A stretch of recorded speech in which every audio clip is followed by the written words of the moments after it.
VSiN, the Sports Betting Network. We begin hour number 2 of the Lombardi Line. Of course, this program is brought to you by DraftKings. Appreciate everybody watching us on DraftKings TV.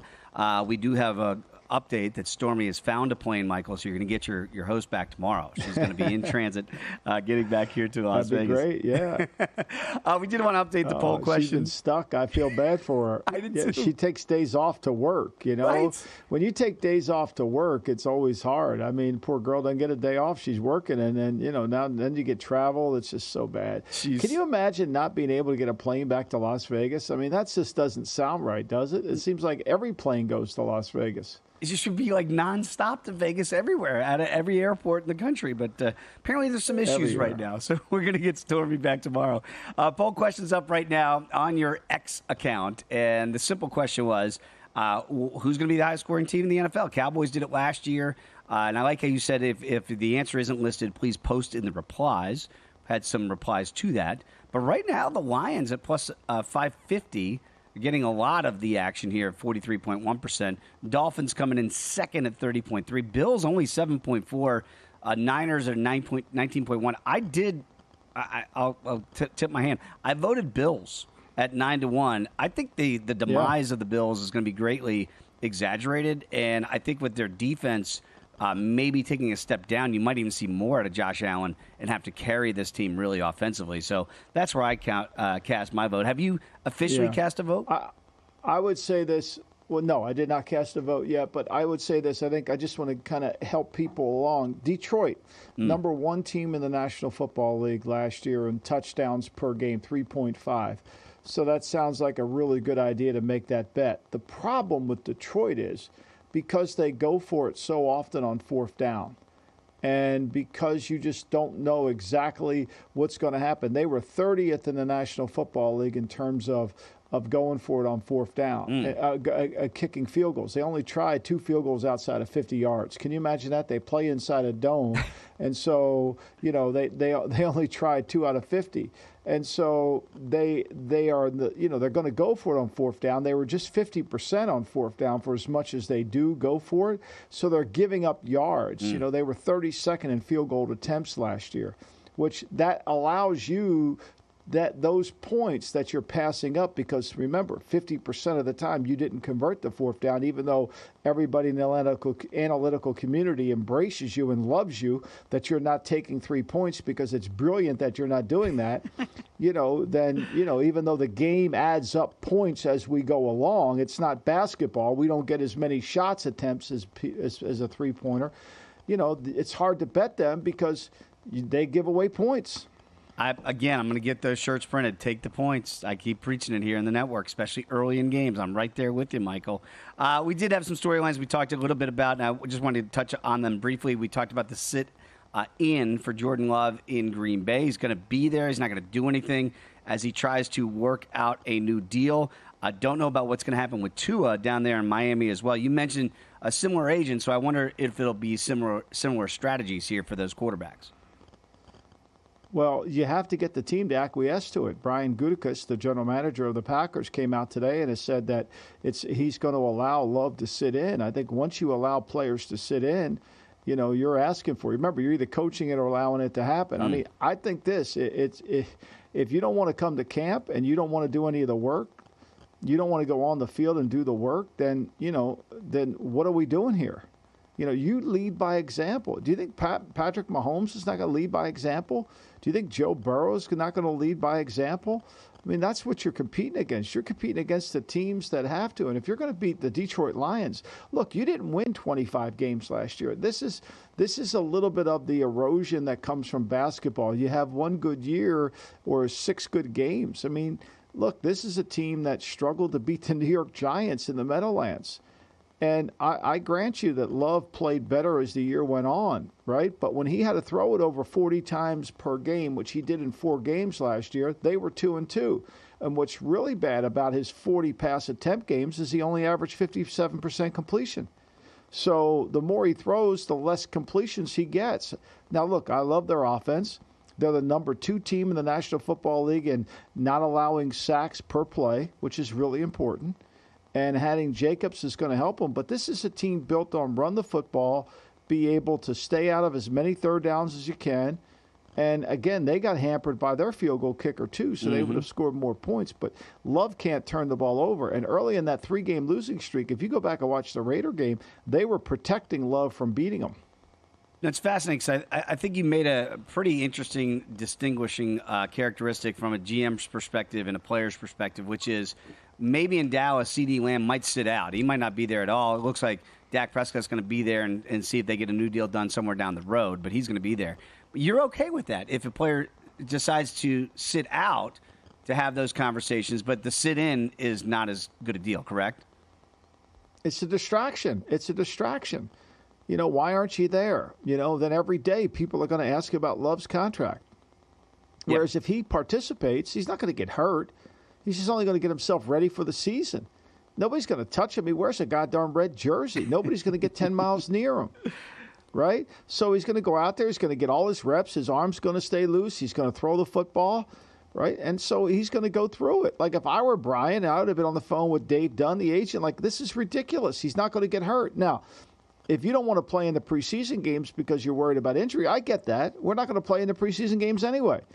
You know, we're not going to play. And if we have a team scrimmage, maybe we won't play in that either. But you're not going to get hurt there because the quarterback's off limits.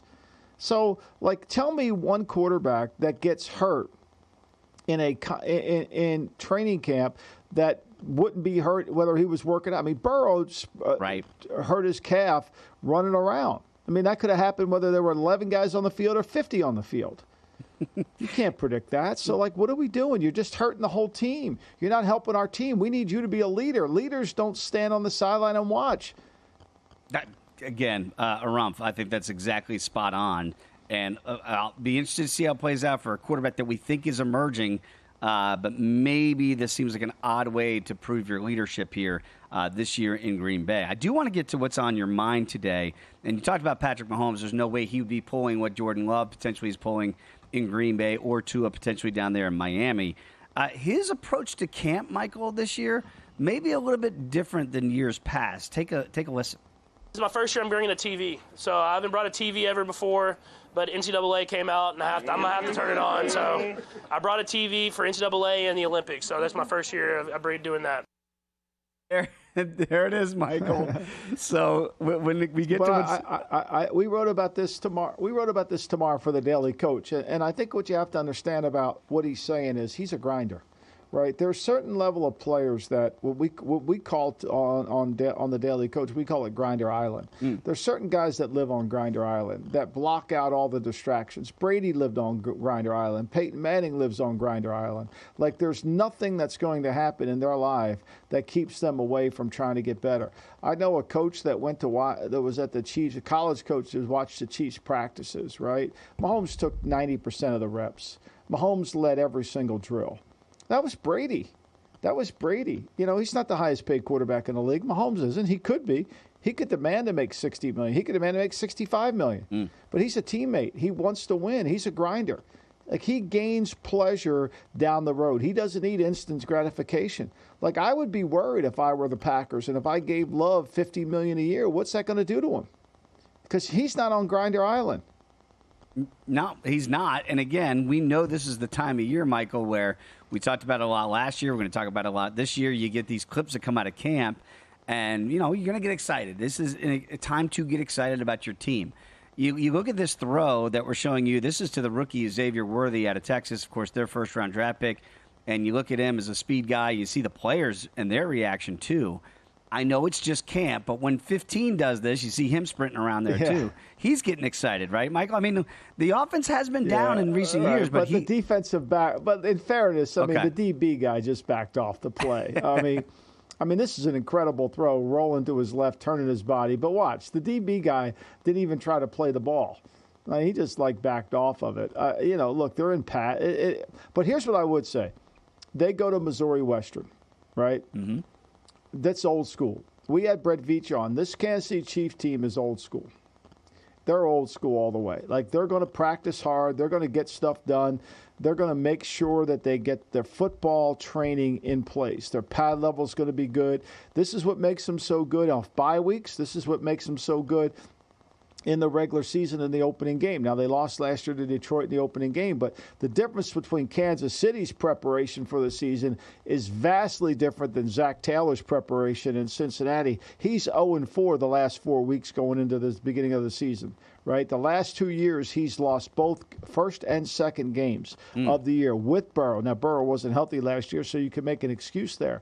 But the Bengals are really not interested in playing great in September. At least Zach Taylor isn't. He's worried about playing great in December, and they're going to build to it. We'll see if it works out. But I think the Chiefs are always worried about playing great in September. You know, the report is literally seconds after beating the Niners to win those back-to-back Super Bowls, Mahomes looked at Chris Jones and said, "You're not going anywhere."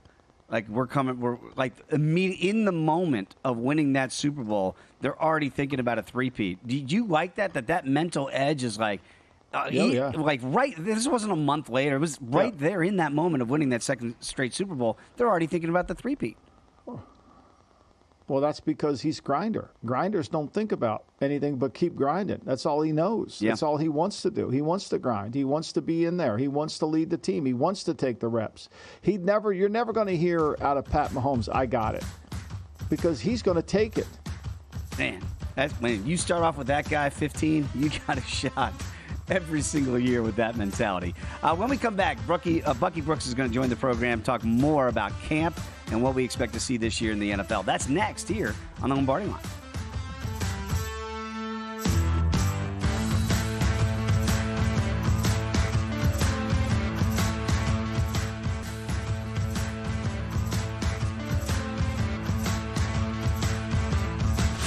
This is the Lombardi Line with former NFL executive Michael Lombardi. Now here is your host, Stormy Bonatoni, on VSiN, the Sports Betting Network.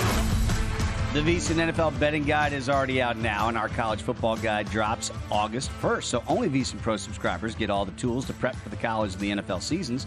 Our experts are going to provide profiles on every team with advanced stats, trends, and power ratings, plus best bets on futures and season win totals. Sign up before the end of July. Receive both guides and full VSiN Pro access to our daily Pro Picks, 24/7 video, our exclusive data like our betting splits, all the way through the Super Bowl for an early bird discount price of just $175. The football special discount price expires on July 31st, so that will not last long. Visit VSiN.com/subscribe to sign up today. That's VSIN.com/subscribe. Back alongside Michael Lombardi, Dave Ross here as we continue this edition of the Lombardi Line. And Michael, maybe some breaking news could be coming out of Green Bay. I don't know if they heard our conversation. Brian Gutekunst, the GM, and Jordan Love, but maybe this deal might get done sooner rather than later? Apparently, they're very close to doing a deal, which is probably why the sit-ins are occurring. I'm sure he was there because there's language and details that need to get cleaned up. But I think within the next 48 hours, we're going to have a deal, which makes sense to me. If they were far apart and he was sitting in, I think it would have been a problem. But obviously now they're very close to a deal. With that information, let's bring back to the program Bucky Brooks. Does a great job on the NFL Network. And, of course, you can catch him on X at Bucky Brooks. Bucky, it's great to have you back in the program here on the Progressive Guest Line. Let's start right there. As Michael detailed, the sit-in is a little bit different these days, I'm sure, from when you're playing days. It was always just sit-outs, and this is kind of a new thing here. It looks like that deal is imminent here. Is that okay, then, to allow the player to show up even though he wants a new deal? Michael comes from the old school like I do. Like, this is kind of crazy because, like, part of having the hammer when you're the team is to be able to yield the hammer. And so you want players to come in, but when you come in, you're supposed to work. Like, there are things in the CBA that prevent you from holding out. And so you're kind of letting the player off the hook by allowing him to have the sit-in. Yes, you want him around, but if he's around, he should be working. I understand that you don't want him, or he doesn't want to kind of put himself at risk. But when the deal is done, the deal is done. And so he has to make a determination. Either he's going to come, he has to come and work. If not, I don't really know why they let guys off the hook when it comes to that. Yeah, me either, Bucky. I mean, look, there's a lot of teeth in that CBA, and if you're just going to let guys not get fined, part of the deal is, if you don't give a player his per diem $50 a day or whatever the hell it was, they go berserk. So the threat of being fined $1,000 or $10,000 a day, that's leverage right? On that team. My per diem check, what's my cash? So like, would you just let that get away? I mean, it's ridiculous. But let's talk about the Packers for a second. Last year, their run defense was, to be polite, atrocious. In 4 games, they gave up over 200 yards rushing. They lost all 4, right? Like, where do you see the effect of Jeff Hafley defensively, and how good do you think Jordan Love can be? So I think Jeff Hafley comes over, and I think his experience in college will certainly help him with the team that the Packers have in place. When you look at the Packers, they've been a team that is a homegrown team. They draft and develop really well, but maybe they haven't maximized the talent that they have. They got a bunch of first-rounders on their defense. They got to find a way to get Luca Van Ness and some of these young guys playing well. Coming from college, where you kind of have to kind of coach up what shows up in a way, I think Hafley will have a better approach when it comes to getting those guys to play and to play really, really fast. If he can get that defense, to just play middle of the pack defense, to be able to play what should be a lead, because Jordan Love and the offense should be even better, I think they have a chance. Now, as it relates to Jordan Love, there's a lot of excitement about Jordan Love because of the way he closed to finish the regular season. He did a really good job settling in. But what I am curious to see is, now that they have all that tape on them, and, defensive coordinators and defensive players keep books on players that they face, what is his counter going to be to adjustments that he's faced very early in the year? Because what separates the good from the great is how they constantly adjust to the way that people play them. I want to see those first 8 games. How does Jordan Love play against the way defensive coordinators play against him after they've studied him the entire offseason? That's what will determine how good he really, really is. Bucky, I'm fascinated by, we're talking about these sit-ins and players potentially sitting out and the like. Then you got the Brandon Ayuk situation in San Francisco, where he's just straight up demanding trades, and he's on social media, and he's very active, and I want out of this situation, although San Francisco still holds all the cards there. What do you think happens with John Lynch and Kyle Shanahan and Brandon Ayuk? Does this get worked out, or do you think they acquiesce and actually move him? I think nothing happens. I think all this stuff that Brandon Ayuk is doing is great for us, but the San Francisco 49ers have shown they don't blink in these situations. And I'm going to be honest with you, it was a conversation that I had early in the offseason. There's nothing that Brandon Ayuk can do. He doesn't have any power. The CBA puts him on a 5th-year option. The Niners have 2 franchise tags that they can use after that. There's nothing that he can do. So he can pout, he can sulk, he can do all of that. The Niners, as the Niners have been known to do, they'll turn their back and just be like, yeah, he's fine. He'll come to play when it's time to come play, because he has to show up. He doesn't have anything that can force his way out.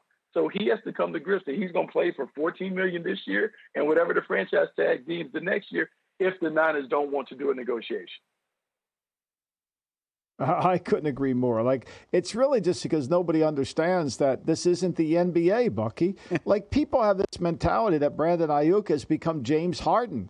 He can demand from Daryl Morey a trade. He got no leverage. You're laughing at him. And all it's doing is just filling out papers. I mean, the agent's just sitting there trying to create some stir.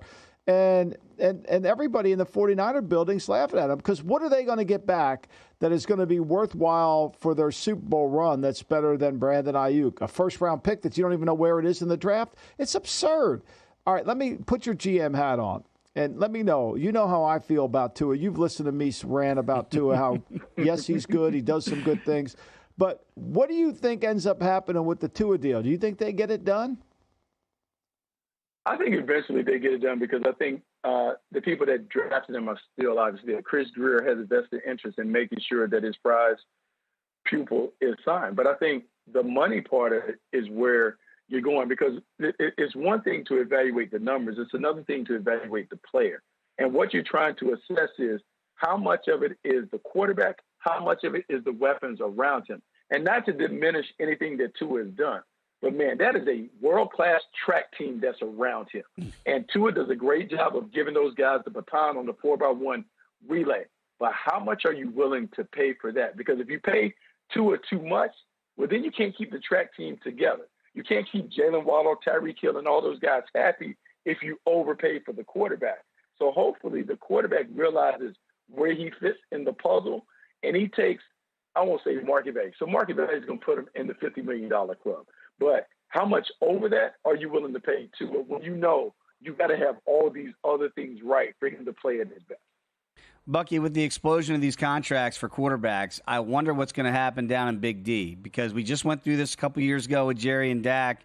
Dak got his money, and here we are again. Do you think Dak is content to wait till next year and say, sure, I'll play this out, this is fine, but it's going to cost you more in the back end? How do you think that plays out with Dak and Jerry? I think for Dak is in the catbird seat. I think Dak knows that there hasn't been a quarterback like him to really get to the open market.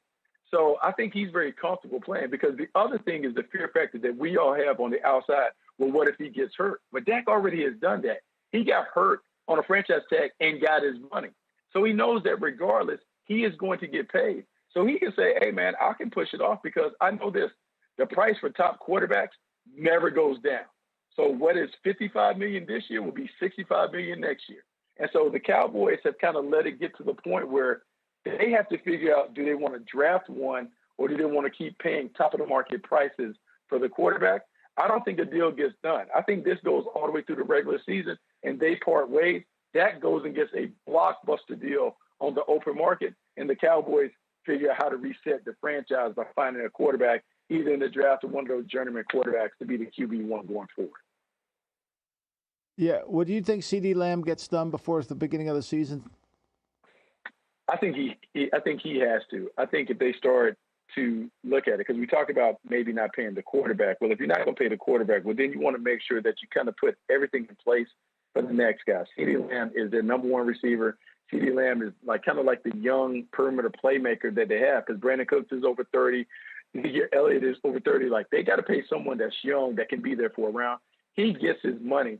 I think that I've heard you talk about, like, trying to figure out the money. Is it $35 million that Justin Jefferson got, or is it $32 million? Trying to find the right spot for the market, because all the players want what the extension says, but everyone is like, no, that's an extension. That's not a new deal. We got to work off the right number to make sure that we get it done. Bucky, love the perspective. Great stuff as always. Thanks for joining us in the Progressive Guest Line. Great Can't work, wait for Bucky. the season. Yeah, it's Appreciate fantastic. you, man. Hey, thanks so much for having me. Talk to you soon, Mike. Great stuff, Michael. And now he made my heart sink a little bit there, saying this might be the last year for Dak in Dallas. Ooh, but it really could be. Listening to Stephen Jones, I don't get that sense. I listen to him on a pod. I don't get that sense. I think you'll be all right. More NFL talk next here on the Lombardi Line.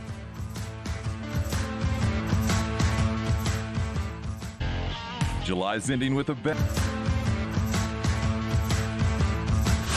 This is the Lombardi Line with former NFL executive Michael Lombardi. Now here is your host, Stormy Bonatoni, on VSiN, the Sports Betting Network.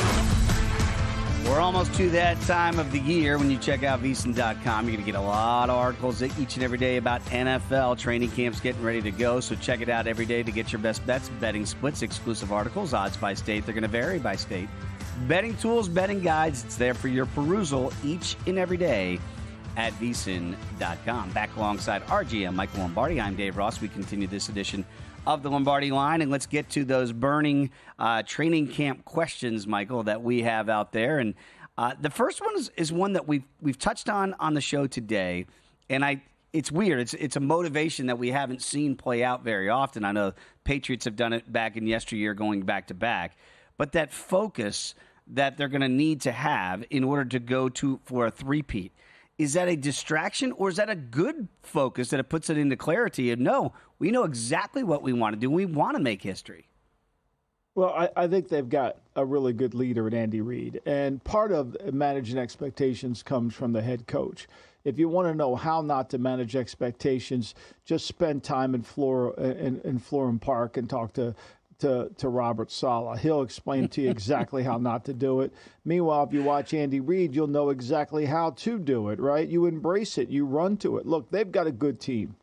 And Coach Walsh would often tell you, and partly in his book, Finding the Winning Edge, is a whole section on what to do with a good team. And a good team is you just continue to raise the bar, that you have to continue to work to improve. And there's going to be ups and downs during any part of the season, because that's just what teams do. We went 15-1 my first year in the National Football League, and we had ups and downs. Won a very close game against Houston in the Astrodome that year. Dwight Clark made a sensational one-handed catch, and Houston wasn't a good team at that time. and yet we overcame it. And so you've got to manage expectations, and you've got to keep everybody hungry. It's easier, though, when your best player is a grinder, when your best player's out there taking all the reps, when your best player's out there wants to practice, wants to get better, loves the environment, loves going to St. Joseph's, Missouri in the horrible heat, staying in some college dorm room. I mean, here's a guy who makes $50 million a year, and he's sleeping in a bunk bed. I mean, come on. You got to love it to do it.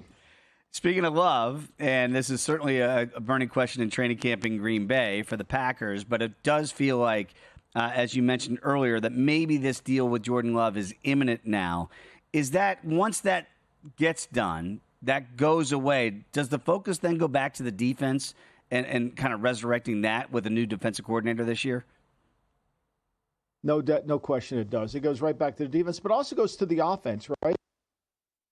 Yeah, and again, we'll get reconnected with Michael there in a second. That's the biggest part of the issue here for the Packers is once this Jordan Love deal gets done, and as Michael mentioned earlier in the program, it does feel like it's imminent. For those that don't know, obviously Jordan Love is there at training camp. They're calling it a sit-in, and that's because they believe his agent and Brian Gutekunst, the GM, are very, very close to a deal. And as Michael mentioned earlier in the program, if they were not close to a deal, this would be a distraction. If you've got a disgruntled guy, a disgruntled employee showing up at work, that's not going to help out the other guys. So, Michael, again, it looks like the defense will, once they get this deal done, the issue then will turn to the defense. And look, whether or not, you could scapegoat the old DC, you got Jeff Hafley's in there now as the new defensive coordinator this year. They're going to look to get better on the defensive side of the ball because I think everybody around the Packers last year looked at the defense as the main problem on that roster. I will say this. They played really good defense down the stretch last year in turning that season around and getting into the postseason and really should have beaten San Francisco. I hope we haven't all forgotten that game. And while they blew out Dallas and everybody looked at the offense, their defense shut down and picked off Dak Prescott a bunch of times too. So their defense was playing better. They did make the change to Jeff Hafley this year, so we'll see if it works out for Green Bay this year and that defense can play a little bit better. I'm fascinated by what the Buffalo Bills might look like this year as we continue with our training camp burning questions. And Sean McDermott is known as a defensive guru. At least that's why he got the job initially many moons ago in Buffalo. But now you've got a brand new back four in Buffalo. I'll be fascinated to see what it looks like because I think we always looked at it and you could count on the Jordan Poyers of the world, and those guys are long gone. And Brandon Beane is a GM that I think's been highly regarded in years past. But if this year, and it is reflected in the betting market, I think people are anticipating a step back for Buffalo this year. And if that happens, I wonder if this might be the end of the Brandon Beane and Sean McDermott, coexistence here in Buffalo. And not saying that, if one goes, they both go, but that normally is the case. GMs hire their coach. If the GM goes, normally that means the coach is going to be gone as well. So, Michael, I believe we have you back here. Let's stay on the Bills conversation for a moment. And you know how this works. If Buffalo does take a dramatic step back, do you think it's a clean house scenario? Like, do Sean McDermott, Brandon Beane, do they feel that pressure this year that they better get something done and at least keep the expectation level high in Buffalo? Yeah, well, I think the window's there for them, right? They have not overcome the 13 seconds, no matter what's happened. Leslie Frazier's left. They changed defensive coordinators. Bobby Babich is now the defense coordinator. They fired Ken Dorsey after Brian Daboll left. So they've been rearranging the coaching staff. Eventually, it's going to look Sean McDermott in the eye and say, what about you? Those 13 seconds, Bass misses the 44-yard field goal. They have 1st and 10 inside the Chiefs' red zone or just outside of it. They can't get any yards, and they settle for a field goal, which if you watch the first quarter of that game, the first field goal they made was in exactly the same direction from 27 yards out. They barely made that because of the wind moving the ball around. So, yeah, I think this is a big year for them, and particularly defensively, right? They lose their 2 cornerstone players, which were Pryor and Hyde, in the secondary. They got everybody lined up. They made the checks. They put the game plan in play. Everybody understood what was happening. Now they've lost both those guys, and how good are they on the defensive front? I mean, let's face it, Von Miller has done nothing for this franchise. I mean, he made 3 tackles last year, did not have a quarterback pressure, and didn't have a sack.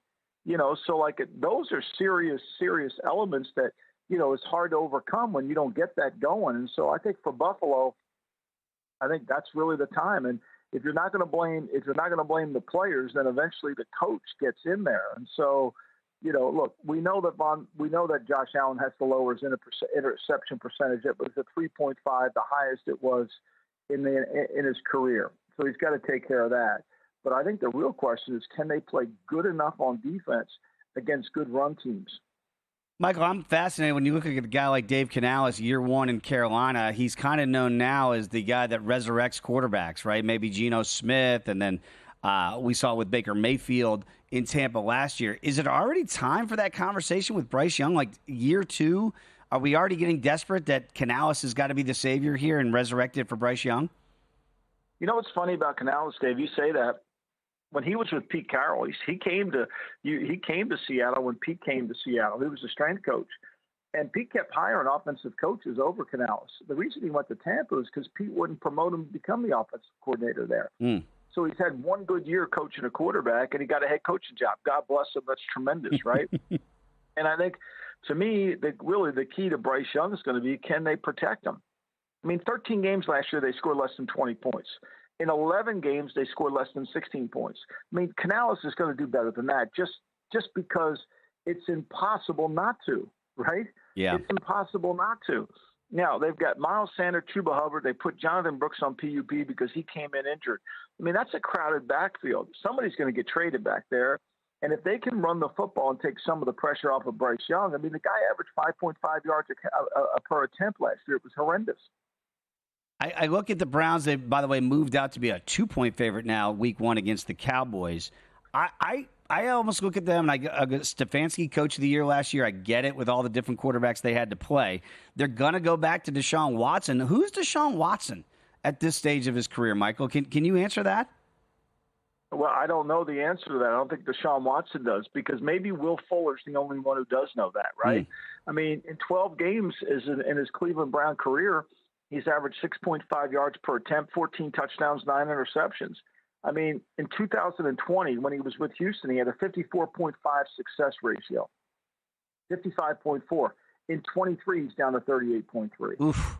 And I think this is going to be one of the worst contracts of all time. Think about this for just a second. Flacco played in one less game. He averaged 7.9 yards per attempt. He threw for 1,616 yards. Watson in 6 games threw for 1,115 yards. Wow. Maybe the worst contract of all time. You're not lying, that's for sure. Michael, when we come back here to wrap up this edition of the Lombardi Line, I do want to update the poll question that we had out today. And again, you still have a little bit of time here, America, to vote. It is a simple question. Which team is going to score the most points this year? Remember, the Cowboys did it last year. We'll show you those numbers that are associated with it. I know the Cowboys are around 10-1 to repeat as the best offense in the NFL. Come on back. We'll put a finishing bow on this edition of the Lombardi Line.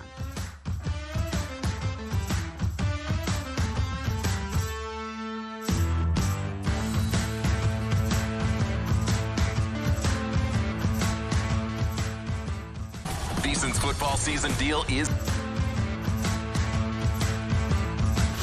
This is the Lombardi Line with former NFL executive Michael Lombardi. Now here is your host, Stormy Buonantony, on VSiN, the Sports Betting Network. July is ending with a bang. UFC 304 has not one, but 2 title fights on tap on Saturday night. So get your own crown by jumping in on all the action at DraftKings Sportsbook, the official sports betting partner of the UFC. Download the DraftKings Sportsbook app now. Use the code VSiN, that's VSIN, for new customers. Get $150 in bonus bets when you bet just $5. Only on DraftKings, and the crown can be all yours. Crown right now still is on the head of Leon Rocky Edwards. Bilal Muhammad, about a 215 betting underdog, is going to try to dethrone him in Manchester, England. Back onside, Michael Lombardi. Michael, we are going to update the poll question. It was a good one today. Which team will be the NFL's highest scoring offense this regular season? And I think you put out some pretty good caveats. Hopefully you've been watching, listening, people out here in the last couple hours. that I know the Lions are the team that's going to take this money today in the poll question at plus 550. But you made a great point about Dan Campbell that sometimes he leaves some points on the field, right? Yeah, no question. I mean, he's 32nd in the league in attempting field goals, only tried 2 outside of 50. Considering they play in a dome, you would think they would have great range on kicks. The other thing you have to be concerned about is their defensive ability to turn the ball over, right? I think Thomas Gable made this point in the first hour of the show is, can you turn the ball over? And you need to score with your defense. One of the reasons Dallas scored over 500 points last year was because their defense, Bland got 5 touchdowns alone. That's 35 points. Wow. That's 35 points right there. Think about it, And so when you do that, whereas Detroit, because they lack team speed, one of the things I think for fans to look at, you have to always consider when you're looking at teams, when you want to evaluate team speed, one of the ways we would do it in the National Football League was how many fumbles do they recover, how many do they force, and how many do they recover. It's a really important stat. Why is that? Okay, because fumbles are because of basically Einstein's theory of mass, volume, and mass come together, and it creates collisions that are high intensity, right? So 16 fumbles that were created last year, less than 1 a game, only recovered 7 of those. So they're not making a lot of plays in that area, right? And I think that's the big concern. So they only recovered 7. They only recovered 7 fumbles. Now they did get 16 interceptions, but still, when you can't get those plays, you can't get the ball out with great field position, it's harder and harder to score. So I think ultimately that's why I would be concerned about it. Look, they scored 461 points, and I promise you, they left points on the field. Yeah, totally agree with that. So again, the Lions plus 550 are going to take the money today on that poll question. I found this story to be fascinating over the weekend. I'm a big John Harbaugh and Jim Harbaugh fan, be perfectly blunt. And, in conversations with John in years past, he's a guy that never really gets that animated. You know that very well, Michael. Pretty level-headed guy. And certainly he's a made man in Baltimore these days. But he did feel the need to defend Lamar Jackson, who is the reigning and now 2-time league MVP. And here's what John had to say about the grade 8. There's a lot of great things said about Lamar. But there's a lot of stuff that said that you got to just scratch your head about and kind of wonder, what's that person even thinking, So, but we take it personally. And the vision that we have together is that Lamar Jackson is going to become and be known and be recognized as the greatest quarterback ever to play in the history of the National Football League. That's the vision, all right? It's going to happen by Lamar, his work ethic, and his brilliant talent, by all of us pouring into that effort together as a teamwork, and by the grace of God and God's goodwill. That's how it's going to happen. And I believe it like we've already seen it.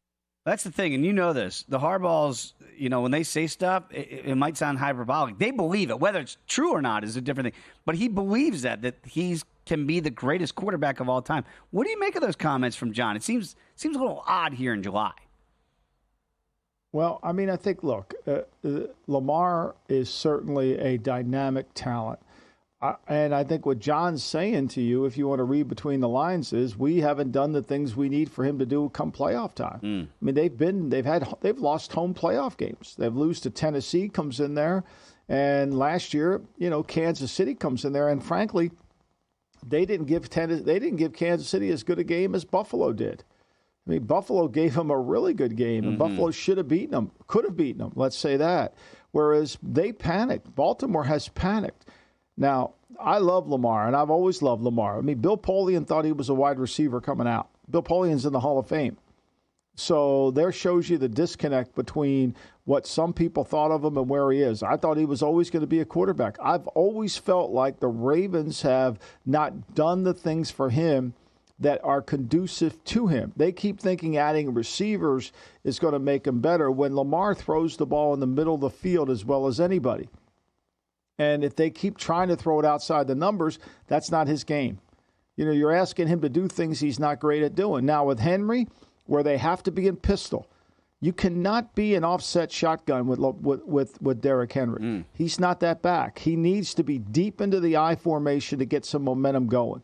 And if they're going to utilize him in that area, I think it opens up the door for Lamar to be a better bootleg and naked quarterback, to use his feet as a threat to run and his arm to make plays like he did when he hit Zay Flowers for the touchdown against the Chiefs.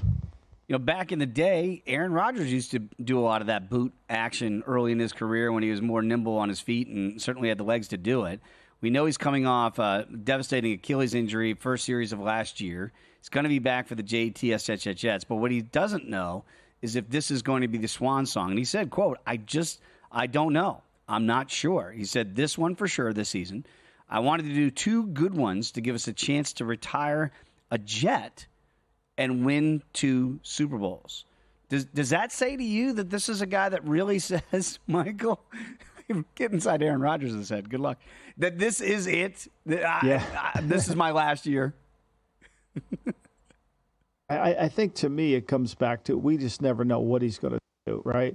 I think it's always a concern about where can he come back. Remember, one of the things that we have a hard time with is our memories. It tends to wane on us no matter how old you are, right? Mm-hmm. And the memory we have of Aaron Rodgers is MVP Aaron Rodgers, not last year in Green Bay Aaron Rodgers, because that wasn't very good. That was not very good. And you can say it was he lacked receivers. You could make 1,000 excuses. Now, I think with the Jets, with Garrett Wilson being so good, and if they can hold up in the line, but there's so many ifs. Is Mike Williams going to be able to even come back to the player that he once was? That remains to be seen. Totally agree. It's always a soap opera. If this is it, it's a Hall of Fame career. It'll be interesting to see how it goes up. But to retire as a Jet, that seemed odd to me. Every year in D.C., I would have Lorenzo Alexander. People say that, though, Dave. People say that retire as a Jet. Do you realize that the Hall of Fame, it's not like baseball where you retire as a player. You go in as an NFL. You go in as a player. You don't go in as a team, part of the team. Retire as a Jet. He's not picking his helmet. Yeah, exactly. Yeah. That's pure Rodgers. In D.C., I would ask Lorenzo Alexander every year, this time of year, hey, does this feel different, right? And he'd say, finally, like after year 8, he's like, no. Like we say the same stuff every year and nothing ever changes but the dates in the calendar, right? Jalen Johnson kind of had a similar response in Chicago this year, and he said this, and I'll quote him. He said, I'm tired of just having upside and having potential. That's what he told the Chicago Sun-Times. I want to be in a position where we actually go out there, and we are that, and not just what we're projected to be. It's about action at this point. Oh, music to my ears. I mean, Michael, that would give me more hope as a Bears fan versus this false hope of like, no, just this year somehow is going to be different. Do you like that when a player says stuff like that? I think it's important, right? And especially a leader. A guy just got paid his contract, and he's ready to go out there and try to lead this team. But I think the biggest question mark is, look, you can't run the ball in the Bears. Their 8-man front's very good. It's a better 8-man front than what Indianapolis does. Indianapolis, you can run the ball on them. But this Bear front is harder to run the ball on. The difference is they both struggle to stop the forward pass. And, when Montez Sweat comes in midseason and still leads your team in sacks, do you have enough pass rush to affect the opposing quarterbacks? And the one thing we do know was when they played Detroit, it was a bad day. They won that game handily. Detroit didn't handle the weather. But can they go against good quarterbacks and win? That's going to be the question. Remember, they gave up a ton of points to the Denver Broncos. Mm-hmm. Yeah, they did. And again, I think Eberflus, your point, the defense has gotten better. He took over for Alan Williams with what happened there last year. The defense did get better. I know all eyes are always going to be on Caleb Williams, and he's the number 1 pick in the draft, so we all get that. But it really does feel like kind of like the Kansas City method. Maybe the defense leads them a little bit, and the offense plays catch-up. Michael, always enjoy the conversations, and cannot wait for camp to get started. And I'm sure you're going to get Stormy back tomorrow. Looks like the planes are going to be operational here and get her back to Vegas. But I enjoy the 2 hours, my friend. Thank you, David. Appreciate you coming in. Great work. Thank you so much. Anytime. Thanks to Elliot Bowman, everybody behind the glass here at VSiN. We'll see you next time here on the Lombardi Line.